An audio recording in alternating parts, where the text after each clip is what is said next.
Assalamualaikum warahmatullahi wabarakatuh. Pemirsa Nok TV di seluruh Nusantara atau seluruh Indonesia. Kali ini saya akan menceritakan salah satu anggota Wali Songo, yaitu Sunan Derajat. Sunan Derajat adalah salah satu sunan dari 9 Sunan Wali Songo. Nama kecilnya adalah Raden Hasyim, kemudian mendapat gelar Raden Syarifuddin. Sunan Derajat diperkirakan lahir pada tahun 1470 Masehi. Beliau adalah putra dari Sunan Ampel yang terkenal karena kecerdasannya, dan ia merupakan saudara dari Sunan Bonang. Setelah menguasai ajaran Islam, ia menyebarkan agama Islam di desa Derajat sebagai tanah perdikan di Kecamatan Paciran. Di sana ia mendirikan pesantren Dalem Dhuwur. Tempat ini diberikan oleh Kerajaan Demak. Ia diberi gelar Sunan Mayang Madu oleh Raden Patah pada tahun Soko 1442 atau 1520 Masehi. Sunan Derajat bernama kecil Raden Syarifuddin atau Raden Qasim, putra Sunan Ampel yang terkenal cerdas. Setelah pelajaran Islam ia kuasai, ia mengambil tempat di desa Derajat, wilayah Kecamatan Paciran, Kabupaten Lamongan, sebagai pusat kegiatan dakwahnya sekitar abad ke-15 dan abad ke-16 Masehi. Ia memegang kendali keperajaan di wilayah Perdikan Derajat sebagai daerah otonom Kerajaan Demak selama 36 tahun. Ia sebagai wali penyebar Islam yang terkenal berjiwa sosial, sangat memperhatikan nasib kaum fakir miskin. Ia terlebih dahulu mengusahakan kesejahteraan sosial, baru memberikan pemahaman tentang ajaran Islam. Motivasi lebih ditekankan pada etos kerja keras, kedermawanan untuk mengetas kemiskinan dan menciptakan kemakmuran. Usaha ke arah itu menjadi lebih mudah karena Sunan Derajat memperoleh kewenangan untuk mengatur wilayahnya yang mempunyai otonomi. Sebagai penghargaan atas keberhasilannya menyebarkan agama Islam dan usahanya menanggulangi kemiskinan dengan menciptakan kehidupan yang makmur bagi warganya, ia memperoleh gelar Sunan Mayang Madu dari Raden Patah, Sultan Demak pada tahun 1520 Masehi. Sunan Derajat diperkirakan lahir pada 1470 Masehi. Ia merupakan putra bungsu dari Sunan Ampel, sekaligus adik dari Sunan Bonang yang juga termasuk Wali Songo. Sunan Derajat memiliki nama Raden Qasim. Ia merupakan putra dari Sunan Ampel dengan Nyi Ageng Manila. Biografi Sunan Derajat tentu sangat penting diketahui sebagai upaya untuk mengikuti hikmah dari kehidupannya, terutama cara-cara yang ia gunakan untuk berdakwah, menyebarkan Islam, bahkan garis keturunan atau nasab Sunan Derajat sampai kepada Rasulullah SAW. Ia berada di urutan ke-24 dari garis keturunan Rasulullah. Sekalipun saat ini banyak orang yang meragukan bahwa keturunan Wali Songo itu telah putus jalur, tetapi pendapat itu adalah pendapat yang salah. Pada kenyataannya, turunan para sunan yang bermarga Al-Azmat Khan yang pertama kali menyebarkan Islam di bumi Indonesia ini adalah marga Al-Azmat Khan, yaitu marganya para Wali Songo. Coba kita telusuri bagaimana silsilah atau nasab daripada Wali Songo. Terutama kita coba dari Sunan Derajat. Sunan Derajat putra dari Raden Rahmat atau Sunan Ampel bin Sayyid Ibrahim As-Samarkand atau Ibrahim As-Samarkandi bin Sayyid Jamaluddin Husain bin Sayyid Ahmad Shah Jalal atau Jalaluddin Ahmad bin Sayyid Abdullah bin Sayyid Abdul Malik bin Sayyid Alwi Amul Faqih bin Sayyid Muhammad bin Sayyid Ali Khalqasa bin Alwi bin Sayyid Muhammad bin Alwi Al-Awwal bin Sayyid Ubaidillah bin Sayyid Ahmad Al-Muhajir Ilallah bin Sayyid Isa Ar-Rumi bin Sayyid Muhammad Al-Nakib bin Sayyid Ali Al-Quraidi bin Sayyid Ja'far Shadiq bin Sayyid Muhammad Al-Bakir bin Sayyid Ali Zainal Abidin bin Sayyid Imam Al-Husain bin Sayyidah Fatimah Az-Zahra binti Rasulullah Sallallahu Alaihi Wasallam. Jadi jelas keturunan Rasulullah Sallallahu Alaihi Wasallam yang ke-24 ini telah dikenal dengan nama Sunan Derajat sebagai tokoh Wali Songo yang mengembangkan dakwah Islam melalui pendidikan akhlak bagi masyarakat. Ia dikenal memiliki kepedulian yang tinggi terhadap nasib fakir miskin. Ia menyebarkan Islam melalui kegiatan sosial dengan mendidik masyarakat agar memperhatikan nasib fakir miskin, mengutamakan kesejahteraan umat, memiliki empati, etos kerja keras, kedermawanan, penuntasan kemiskinan, solidaritas sosial, dan gotong royong. Sunan Derajat memiliki banyak nama dibandingkan Wali Songo yang lainnya, antara lain Raden Qasim, Masyayikh Munad, Raden Syarifuddin, Maulana Hashim, Pangeran Kadrajat, Sunan Mayang Madu, dan yang paling terkenal beliau disebut adalah Sunan Derajat. Filosofi Sunan Derajat dalam pengentasan kemiskinan kini terabadikan dalam Saptanggah ke-7 dari tataran kompleks makam Sunan Derajat. Secara lengkap, makna filosof ke-7 Saptanggah tersebut adalah sebagai berikut: membangun resep Yasin Sasoma atau kita perlu membuat senang hati semua orang. Jeroning suko kudu eling lan waspodo. Di dalam suasana yang kita tetap harus ingat dan waspada. Laksmitaning Subroto tan nyipto marang pringabayaning lampah. Dalam perjalanan untuk mencapai cita-cita luhur, kita tak peduli dengan segala bentuk rintangan. Memperhardaning pancadrio, kita harus selalu menekan gelora nafsu, heneng, hening, henung. Dalam keadaan diam, kita akan memperoleh keheningan, dan dalam keadaan hening itulah kita akan mencapai cita-cita luhur. Mulya kuno ponco waktu, suatu kebahagiaan lahir batin hanya bisa kita capai dengan sholat 5 waktu.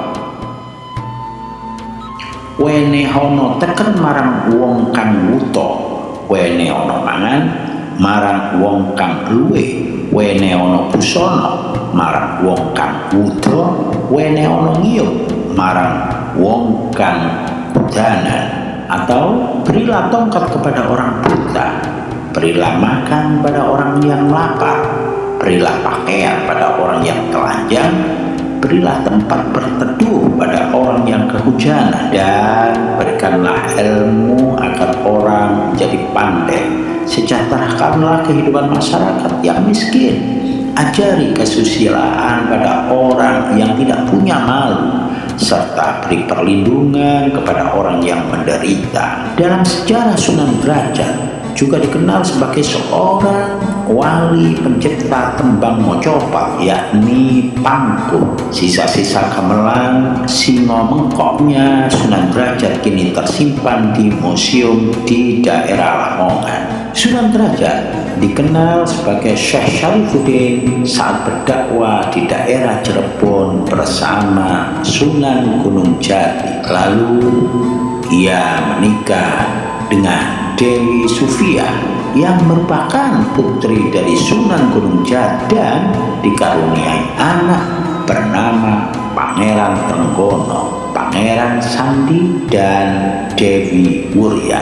Disinilah bahwa sudah jelas bahwa keturunan Wali Songo itu tetap ada, tidak seperti yang disebutkan terputus jalurnya, tetapi hingga kini kerajaan atau Kesultanan Cirebon telah membuktikan mempunyai trah daripada Wali Songo, dan banyak lagi trah-trah dari Wali Songo yang lainnya, termasuk di Kesultanan Banten dan di tempat mana saja yang menjadi keturunan Wali Songo. Pernikahan bisa menjadi sarana dakwah yang penting saat itu. Selain dengan Embun Sufia, Sunan Derajat juga menikah dengan Nyai Kemuning dan Nyai Retno Ayu Candrawati. Nyai Kemuning adalah putri dari Mbah Mayang Madu yang merupakan seorang tetua di desa Jelah.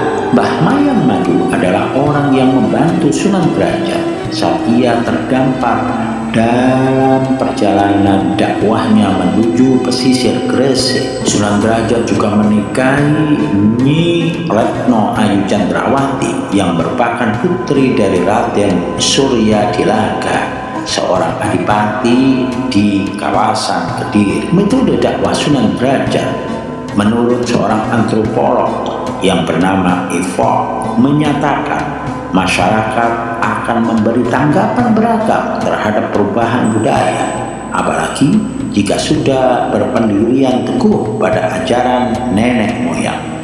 Tentu akan susah untuk menyebarkan agama Islam.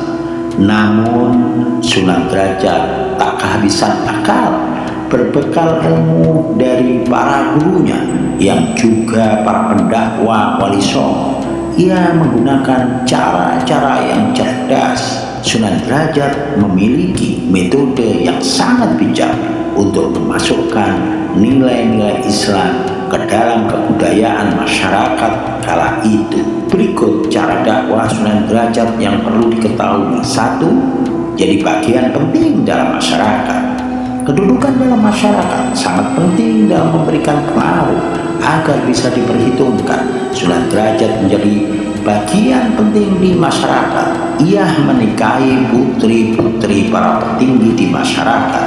Dengan begitu, cukup mudah baginya untuk mengajak pemimpin dan rakyatnya memeluk agama Islam. Ia juga mengajak para saudagar dan orang kaya untuk mendermakan sebagian hartanya kepada kaum fakir miskin. Tak hanya itu, ia juga mengambil hati masyarakat dengan membantu orang yang sakit dengan ramuan tradisional dan bacaan doa-doa. Yang kedua, mengayomi masyarakat. Sunan Derajat dikenal sangat dekat dengan rakyat sebab ia sering ronda malam untuk mengamankan para warga dari gangguan jin yang kerap meneror warga. Ia juga sering berkeliling kampung sambil berzikir dan mengajak para warga untuk mendirikan sholat. Ketiga, mengentas kemiskinan. Dengan jiwa sosialnya yang tinggi, Sunan Derajat sangat perhatian dengan kaum fakir miskin. Ajaran yang dibawahnya lebih kepada persoalan sosial sebagaimana yang tercatat dalam Al-Quran. Ia selalu mengajak orang-orang untuk memelihara kedermawanan, gotong royong, dan mengetas kemiskinan. Jika masalah sosial sudah teratasi, maka akan sangat mudah untuk memberikan pemahaman tentang ajaran Islam. 4. Dakwah dengan bijaksana. Metode dakwah yang arif dan bijaksana tentu perlu dilakukan oleh para pendakwah Islam. Sunan Derajat menggunakan cara dakwah yang tidak memaksakan kehendak para warganya.